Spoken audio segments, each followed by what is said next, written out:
My name's Silke Bradford, and I've been an education reformer for the past 17 years, working as both a district school administrator and the founder of a charter school, as well as a district and county authorizer. So I'm well positioned to provide advocacy on this bill.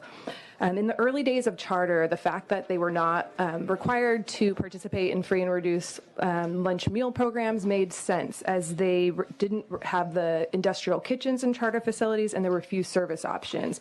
But thankfully, this is not the case today. Meal vendors are plentiful, offering high quality and competitively priced services that only require a small room with a sink, a warmer, and a refrigerator. In addition to lack of infrastructure no longer necessitating charter's exemption, ethically it has always been unjust that students and families have been excluded from entry into these public schools simply because they could not afford to provide their own lunch at these charters. Luckily, the vast majority of charter schools do take advantage of state and federal subsidies to ensure that their students receive nutritious meals. This proves that it is not an impossible endeavor for charters to feed children. It's simply one that requires a desire to. And AB 1871 will mandate that meal program participation from charters who haven't felt compelled thus far. And unlike in 2012, when Assemblymember Eng introduced similar legislation, there are no longer student-centered organizations in opposition to requiring charter-run schools just meet the same meal obligations as district-run schools.